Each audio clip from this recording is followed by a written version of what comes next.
In this episode, we're back at Ignite Automotive for the next journey with the GR Yaris. Please, if you can, don't forget to like and subscribe our channel for the content. Let us know what you think of it, and if there's anything that we could change or add, make it better, and we'll try and put that in. A lot's been done, as you can see, with the engine. The engine's back in the car now, and Joel's here to basically tell us what he's done to get it back to where we are now. So Joel, how did you find working with the Yaris compared to what you're normally working with? I mean, obviously you're normally working with GTRs and the like, so working with the Toyota was, tell me what it was like. We really enjoyed it, actually. Yeah, really enjoyed it. It was a pleasure to have it in the workshop. Do find a lot of the similarities in the technologies and what we saw inside the engine. It's very similar to a lot of stuff we have previously dealt with. So sort of feel quite familiar with it. Just obviously a lot of electronics going on with it on the engine side of things. So a lot to the wiring loom and etc. with a lot of the modern cars the way they are. But yeah, no, really enjoyed it. So yeah. So quick question, have you actually been home this week, or because from where you were last time I saw you, you've come a long way. Yes. It's looked mighty impressive. We've got some really nice things in here which we'll go on to next, but clearly you've been doing a lot of work on this. So yes. How's that been for you? Yeah, no, it's been a lot of late nights. But yeah, it's the nature of what we do. Obviously we have deadlines, we've got to get to the dyno, so we've got to do what we've got to do to make it happen. That's dedication for you though, mate, I appreciate that. So so looking at this now, let's just delve into the engine, because obviously it was back in place now. Looking at the turbo kit, we've obviously had all the supporting mods that you've had to put on to support that kit. Can you just go through and walk me through what else we've got on here? Because obviously we can clearly see you've got a 4-port boost control valve there. Yes. Let's start with that and just tell me sort of the benefits that you'll have for running that 4-port over a standard 3-port. So with a standard 3-port, there is only so far you can go with the boost control range. So we do run into some limitations where we have got a wastegate pressure and a target boost pressure. Sometimes with the boost pressure that we are desiring to get to from the wastegate pressure, it's just not achievable on a 3-port, hence the reason why we sometimes go up to a 4-port. So it can sometimes have a bit of drawback in terms of they can be a little bit more complex in the tuning side of things, so that can sort of play a part in the decision of a 3 to a 4-port, but like I said, for our application, for our range of boost control we're going for, that sort of decision we decided to go with. And I guess some of that's down to the resolution of the 3-port against the 4-port. So if you demand, say, 1% duty on a 4-port, you maybe get 3 or 4 psi jump sometimes, so it makes it a little bit more complicated to map it. Yeah. But obviously if you've got a good mapper behind, which I know we're going to have, hopefully we'll be able to get past that, and that, like you say, that will give us the range then we'll be able to work with. So just going off the back of that then, what springs in the wastegate at the minute? So we've got 14 psi spring in the wastegate at the moment. Okay. So we'll be able to do 100 psi through this then? Yes, yeah. Sounds good. So we should be making, just so everyone out there, we should be making 1,000 horsepower on this, power tune.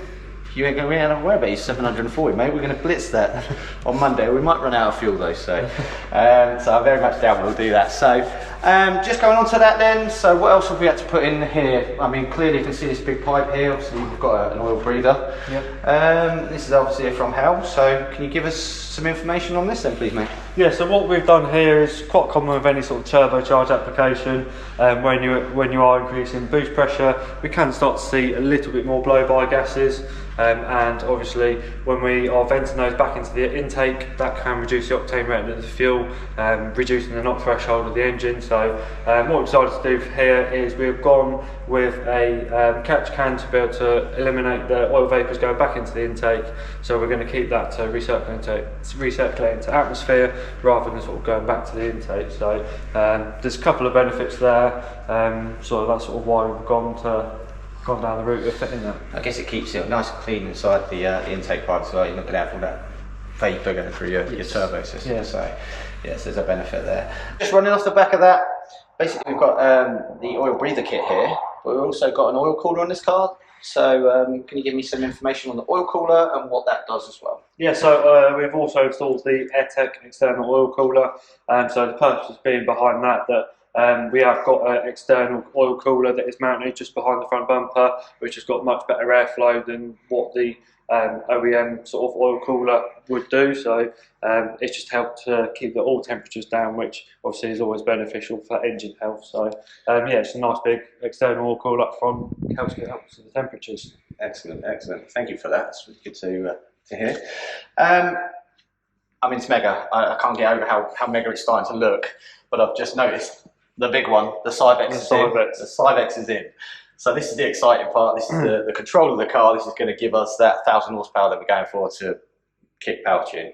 So, play kit for the Yaris, but is there anything that you've had to actually tailor to get this to work in conjunction with this engine?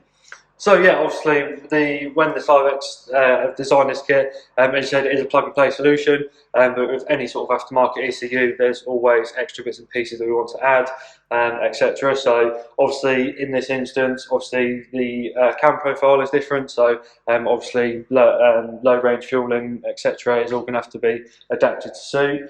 We have also fitted a coolant pressure sensor as a sort of fail-safe, so if we do start seeing a rising coolant pressure, and then we have got the sensor there to be able to trip to prevent any engine damage. So one thing we've had to do is obviously wire up the coolant pressure sensor and also go into the Cyvex and carry out all the pin assignment to be able to allocate that to the Cyvex. So it does know that that pin is for that sensor, and we've also got to enter the linearization of the sensor.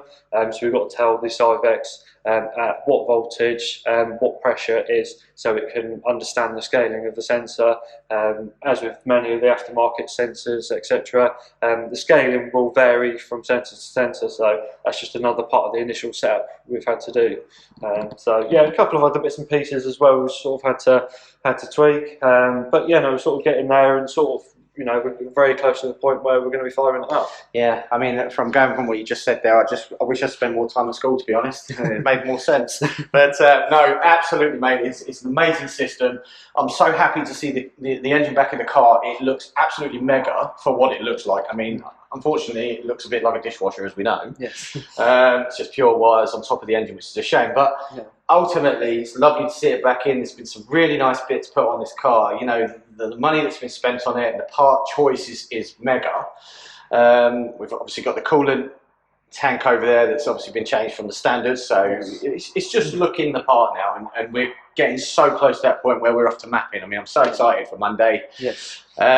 What's left to do before we kind of reach that point? Because there's still obviously some things to do. We can see there's some radium stuff in here. Yep. But I guess you've still got the fuel system to do. So is there anything other than the fuel system you've got to do on the car before we be pressing the button to start it? So yeah, as you explained, we've got the fuel system to go in. So we've got the radium swirl pot with the Walbra in-surge tank fuel pump to go in. So that's obviously got to be mounted to the boot. We're actually going to make all our own fuel lines, going from the fuel lines on top of the tank to the surge tank, and then from the surge tank back to the tank and out to the feed line up to the engine, etc. So we've got a bit of plumbing work to do there, and obviously also the wiring side of things as well. So what we will also have to do is run wiring from the Cyvex ECU. So on this there is actually a spare output for the spare fuel pump. So we're going to connect the external fuel pump in the swirl pot up to the Cyvex, so that is all properly ECU controlled. So for whatever reason, if the ECU needs to shut off, that does have full fuel pump control rather than just being to, say, an ignition source where if you're in a situation where, I don't know, you had a fuel line failure, you could still be at a point where you're just continuously pumping fuel out, whereas obviously with the Cyvex, has the ability to close that. Yeah, if it needs that fuel pressure loss, and it will just shut it down. So, yeah, so I think that's the benefits of having a standalone that no one really understands. Yeah. It's just a pure control that you have in the car that you don't normally have. So, I guess the big one, apart from where we are, is what do you think it's going to make? I think that's the big question here. I mean, I've got to go online now and say it's going to make 1,000 horsepower because I've been saying it this whole episode, 1,000 horsepower, 1,000 horsepower. But really, what do you think it's going to make? I think we're going to be around about the 460 to 470 mark. That is where sort of I like to see us be with the kit. But obviously, as you know yourself, there's so many external factors You know, then that being ambient air temperature, the quality of the fuel on the day. There is a lot of variables, but yeah, that's what we sort of like to try and hope and see for the car. And it'll be interesting to see dynoing it four-wheel drive. What Racecal's opinion of that is. So we know that there's varying opinions on the internet about dynoing these in four-wheel drive and how figures can be manipulated. So you know, we're going to go with a real figure. We want it to be real world. We don't want it to be made up. I still think it's going to be 1,000 horsepower. I'm just going to roll with it now. I'm just going to put E85 in it when no one's looking. You've got some methanol up there as well. We'll go with that. So everyone, yeah, I mean, for me, that's a wrap. Unless there's anything else you want to add into there, Joel. It's cracking on, getting dark now, and I guess you've got to get back to work, mate. We certainly have. No, I mean, I think we've covered most of the topics. I said, you know, we're almost there with the car. We're in the final stages, so exciting times ahead. Yeah. You know, really looking forward to seeing what this car will produce and how it reacts out on the road. As ultimately, that is what this is. This is a road car, and this is going to be predominantly used out on the road. So yeah, it's been mega, really going from the start. You know, right from the start of this journey with you. You know, I can't thank you enough for letting us be involved with doing these videos. It's been epic. And like I say, for me, it's just we're at the point now where we're going to dyno. This is where it's going to get really exciting. So 1,000 horsepower, here we come. Certainly is. Nice one, mate.